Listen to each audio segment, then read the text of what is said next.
Assalamualaikum warahmatullahi wabarakatuh. Halo teman-teman semuanya, apa kabar? Saya harap semuanya dalam keadaan baik-baik saja. Nah, pada skill 3 kali ini teman-teman, pada TOEFL Structure, kita akan membahas tentang be careful of apositif. Jadi di sini kita harus berhati-hati nih dengan apositif dalam sebuah soal pada structure. Nah, jadi apa sih sebenarnya yang disebut dengan apositif ini? Jadi apositif teman-teman itu bisa jadi sebuah noun atau noun phrase yang datang sebelum atau sesudah kata benda dan memiliki makna yang sama. Misal, atau juga bisa dikatakan sebagai kata penjelas ya.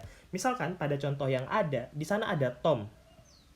Nah, Tom, kemudian ada tanda koma, a really good mechanic, koma lagi, is fixing the car. Nah, teman-teman, di sini mana positif atau kalimat penjelasnya? Kalimat penjelasnya di sini adalah a really good mechanic. Nah, fungsinya buat apa? Dia itu menjelaskan si Tom ini siapa. Nah, Tom adalah a really good mechanic is fixing the car.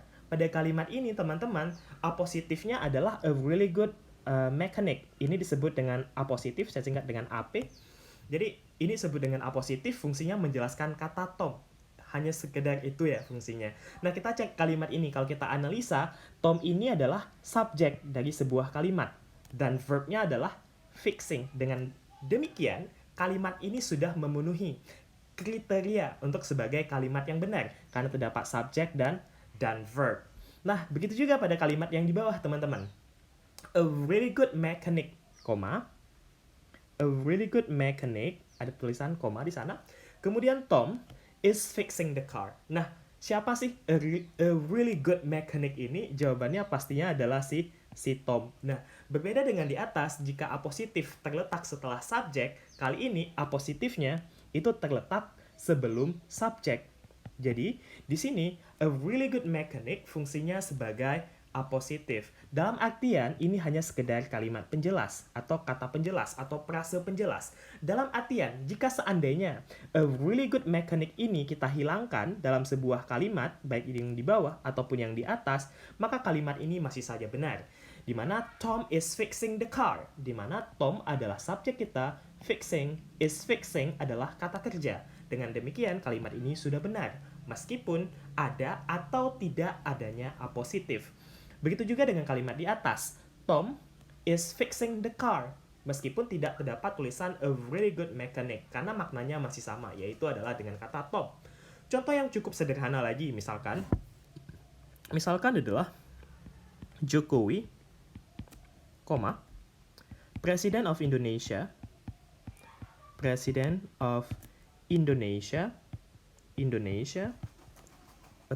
of Indonesia, visits Bali. Pada kalimat ini teman-teman, kita tahu bahwasanya subjeknya di sini adalah Jokowi dan kata kerjanya adalah visit. Ada subjek, ada verb. Kalimat ini sudah benar. Nah, a President of Indonesia yang diapit oleh dua tanda koma ini disebut dengan, iya benar sekali, ini disebut dengan apositif yang fungsinya sebagai kalimat penjelas, yaitu dia hanya menjelaskan siapa Jokowi yang dimaksud atau subjeknya siapa sih Jokowi yang mana gitu. Nah, kalaupun seandainya kita hendak menghilangkan apositif nih teman-teman, kita coret nih dari kalimat ini juga masih utuh, yaitu adalah Jokowi visit Bali. Seperti itu. Paham ya teman-teman? Ya. Semoga paham. Kita lanjut ke soal nomor 1 yang ada di sini teman-teman. Blah blah blah, George is attending the lecture. Nah, teman-teman, di sini kita lihat ada diapit dengan tanda 2 koma. Berarti ini disebut dengan benar sekali. Ini adalah apositif, teman-teman. Is attending adalah kata kerja atau verb. Dengan demikian, kita kehilangan apa? Benar sekali, kita kehilangan subjek. Kita cek A sampai dengan D. Pada pilihan ini, mana yang merupakan subjek? A, right now. Apakah right now subjek, teman-teman? Iya, jawabannya pasti bukan. Right now ini disebut dengan, iya, adverb of time ya. Kemudian happily. Happily adalah adverb juga, di mana dia disebut dengan adverb of manner. Because of the time. Nah, mungkin teman-teman kalau masih ingat ya, because of the time ini pada skill 2, ini disebut dengan object of preposition. dan dia bukan sebagai subjek. Dengan demikian A, B, C bukan jawaban. Nah, jawaban tersisa adalah my friend yang fungsinya sebagai subjek. Siapa my friend itu? Jawabannya adalah George. A positif penjelasnya adalah my friend itu yang namanya George is attending the lecture. Dengan demikian, jawaban tepat itu adalah yang D, teman-teman. My friend is attending the lecture. Jadi seperti itu aja. Nah, positifnya boleh ada, boleh tidak. Nah, paham ya? Oke, kita lanjut ke soal nomor 2. Pada soal nomor 2, ya teman-teman kalau mau jawab silahkan di-post dulu. Kalau enggak, di sini saya akan langsung melanjutkan. Tapi kalau teman-teman mau coba menjawab sendiri, silahkan di-post baru mendengarkan penjelasan dari saya. Oke? Nah, pada soal nomor 2, Sarah really misses her basketball shots. Nah, di sini kita cek sebelum ke E ya. Kita cek di sini ada tulisan Sarah. Kita tahu Sarah ini adalah sebagai subjek dalam sebuah kalimat. Nah, kemudian Mrs. itu adalah verb kita di sini. Udah ada kata kerja, udah ada subjek, kalimat ini sebenarnya sudah benar. Namun ada bagian yang hilang. Nah, jika ada bagian yang menghilang dan sebelumnya ada tanda koma, berarti kemungkinan besar kita di sini hilangnya adalah bentuk A positif. Dalam artian, A positif ini yang menjelaskan Sarah ini siapa sih? Sarah yang mana nih? Apakah Sarah tetangga saya atau Sarah mantan teman-teman gitu ya. Jadi kita cek nih, yang A sampai dengan D. Ingat ya, kita membutuhkan A positif. Nah, kalau yang A, an excellent basketball player. Bisa ya ini menjadi sebuah A positif di mana dia berupa noun phrase, yaitu an excellent basketball player merupakan noun phrase dan itu bisa-bisa saja kita simpan dulu. Kalau yang B, an excellent basketball player is. Nah, kesalahan yang B teman-teman apa? Kalau ini sebagai an excellent basketball player, kemudian ada kata kerja, teman-teman, maka akan salah ya. Karena kenapa? A positif itu tadi adalah berupa noun atau noun phrase. Nah, kalau ini sudah menjadi kalimat di mana an excellent basketball player menjadi subjek, is adalah kata kerja. Dengan demikian jawabannya itu tidak benar ya. Jadi kecuali ya teman-teman nanti kalau dalam bentuk non clause itu bisa saja, tapi di sini kategorinya masih salah. Oke, kita akan bahas itu pada skill-skill berikutnya nanti. Nah, kita lihat yang C. Dan tadi B sudah salah. C. Sarah is an excellent basketball player. Nah, teman-teman, di sini juga salah kalimat ini karena kita udah tahu kita tadi hanya kehilangan A positif, sedangkan ini adalah kalimat lengkap ya. Ada subject, ada verb. Verbnya adalah is. Jadi, Sarah is an excellent basketball player, Sarah really misses her basketball shot. Dalam speaking context bisa jadi benar, namun secara structure ini pilihan yang salah. Kemudian kalau kita bilang her excellent basketball player, nah ini bisa dalam bentuk A positif teman-teman. Yang D hanya saja apakah dia bisa menjelaskan siapa Sarah gitu. Apakah si Sarah ini adalah permainan basket yang bagus? Bukan ya, jadi jawabannya bukan yang D. Tapi melainkan siapa Sarah ini adalah seorang pemain bola basket yang excellent. Jadi jawabannya yang tepat adalah A. An excellent basketball player, Sarah really miss her basketball shots. Seperti itu ya, teman-teman. Jadi jawaban tepat di situ adalah yang A. Kita lanjut ke soal nomor 3. Henry Adams, born in Boston, blah blah blah, famous as a historian and novelist. Nah, di sini teman-teman kita analisa dulu nih soalnya. Ada subjek dan verbnya enggak? Oke. Henry Adams terletak di awal dan berupa sebuah nama, dia adalah sebuah subjek. Kemudian ada tanda koma dan tanda koma di apit 2, berarti ini disebut dengan benar sekali, A positif, saya singkat dengan AP. Henry Adams, siapa dia? Born in Boston, yaitu orang yang lahir di Boston ya. Bla bla bla, famous as a historian and novelist. Famous adalah kata sifat, teman-teman. Dengan demikian, di sini kita masih ada yang hilang. Nah, ingat dalam sebuah kalimat harus ada subjek dan benar kata kerja. Dengan demikian kita kehilangan kata kerja, teman-teman.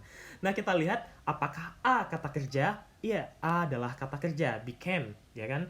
Nah, kalau yang B, apakah B kata kerja and became? Became adalah kata kerja, namun di sini kita tidak membutuhkan yang namanya kata hubung ya. Karena kalimat ini masih satu, jadi tidak membutuhkan kata hubung. Pilihan yang B itu salah karena ada kata and di sana. Kemudian yang C, he was. Nah, kalau he was, teman-teman, kita udah tahu udah ada subjek, yaitu adalah Henry Adams. Jadi kita tidak membutuhkan subjek baru pada kalimat yang baru. Kita tidak membutuhkan subjek yang baru setelah apositif. Dengan demikian, jawaban he was itu salah karena kita udah tahu itu adalah Henry Adams. Kita hanya membutuhkan kata kerja. Kalau yang D sama ya, kesalahannya itu kesalahan B dan C yang digabungkan menjadi D. Salah di sana ada N, ada he. Seharusnya cuma became. Dan became itu teman-teman, iya, ada pada pilihan yang A. Jadi Henry Adams, born in Boston, became famous as a historian and novelist. Atau kalaupun kita hilangkan dalam sebuah kalimat born in Boston, masih benar ya, Henry Adams became famous as a historian and novelist. Seperti itu ya. Oke, kita lanjut ke soal berikutnya. Di sini pada soal ini ada tulisan di sana, the son of previous owner is, the new owner is undertaking some fairly broad changes in management policy. Nah teman-teman, kita lihat pada pilihan A, B, C, dan D. Nah masih ingat ya, bentuk soal seperti ini, kalau A, B, C yang tadi ke bawah ya teman-teman, itu kita diminta memilih jawaban yang paling benar. Nah di sini jawaban benarnya adalah yang salah gitu ya. Jadi kita harus menganalisa pada A, B, C, dan D mana yang salah. Oke. Kita cek the son, gak ada yang salah ya teman-teman, boleh-boleh saja menggunakan kata the son. Berarti penggunaan kata the memberikan makna spesifik. Jadi yang A masih benar. The son of the previous owner is. Nah, saya curiga di sini ya teman-teman ya, karena ada koma tapi kenapa pakai is ya? Karena kita akan kehilangan ini objeknya nanti. Tapi kita tinggalkan dulu. The owner berarti ada koma dan ada kalimat ya setelah koma, berarti the new owner berarti ini adalah subject, is undertaking adalah kata kerja kita atau verb. Dengan demikian is undertaking ini nggak ada yang salah teman-teman, karena penggunaan kata is sudah benar, yaitu the new owner itu hitungannya 1. Berarti C juga sudah benar, C udah benar, A udah benar. Tadi kita cek D, changing fairly broad changes in management policy. Jadi penulisan management policy itu juga tidak ada yang salah teman-teman. Ini nanti dalam bentuk non-praise ya, dan dia tidak ada kesalahan. Nah, kesalahannya itu ternyata ada pada pilihan yang B, teman-teman. Kenapa pilihan B itu salah? The son of previous owner is the new owner is undertaking bla bla bla ya ke depannya. Di sini kesalahannya adalah penggunaan kata is. Jadi sebenarnya dia hanya fungsinya sebagai apositif. Kita nggak butuh is di sana. Seharusnya yang benar, the owner of previous owner, kok the owner of previous owner jadinya ya.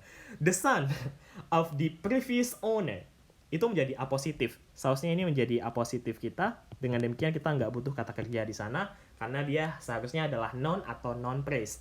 Jadi jawaban yang tidak benar itu adalah yang B sebagai jawaban kita pada soal ini. Oke, paham ya teman-teman? Kita lanjut ke soal berikutnya. Nah, pada soal kali ini kita akan cek bla bla bla, yellow flower on the white background really brighten up the room. Nah, kita cek teman-teman, di sana ada tanda koma yang diapit oleh tanda 2 koma. Dengan demikian ini cukup jelas teman-teman, disebut dengan benar sekali apositif. Nah, kita cek really brighten up. Brighten up sendiri adalah kata kerja teman-teman. Dengan demikian kita kehilangan benar subjek. Kita cek yang subjek A, apakah A ada subjeknya teman-teman? Ada, cuma kesalahannya adalah is di sana ada kata kerja. Sedangkan kita hanya membutuhkan subjek saja. A, pilihan yang salah. B, the new tile pattern is. Kita nggak butuh is teman-teman. Kesalahannya ada pada is. Karena kenapa? Kita hanya membutuhkan subjek. Kalau ini udah ada subjek nanti dan is-nya adalah kata kerja, maka pilihan A dan B salah. Nah, is di awal berarti kalimat tanya dan di sana tidak ada tanda tanya pada soal. Dengan demikian jawaban yang C juga salah. Dengan demikian teman-teman, jawaban yang benar adalah yang D, the new tile pattern. Dan jawaban paling benar di sini adalah the new tile pattern, di mana dia adalah subjek kita. The new tile pattern, yellow flowers on a white background really brighten up the room. Di mana di sini adalah subjek dan apositif kita yellow flower on a white background really brighten up the room. Dalam artian kalau seandainya AP atau apositifnya mau kita hilangkan, kalimat ini masih saja benar. The new tile pattern really brighten up the room. Dan itu masih benar ya teman-teman. Oke, paham ya sejauh ini? Baik teman-teman, kalau tidak ada pertanyaan, maka cukup sekian pembahasan soal kita tentang be aware of a positive dalam sebuah kalimat. Dan kita akan bahas pada skill 4 nanti materi berikutnya tentang TOEFL structure kembali. Bagi teman-teman yang merasa materi ini cukup bermanfaat, mohon bantuannya untuk tidak lupa mensupport channel saya, yaitu dengan cara membagikan like, subscribe, dan komen jika diperlukan. Baik teman-teman, cukup sekian dari saya. Saya ucapkan terima kasih banyak untuk partisipasinya. Assalamualaikum warahmatullahi wabarakatuh.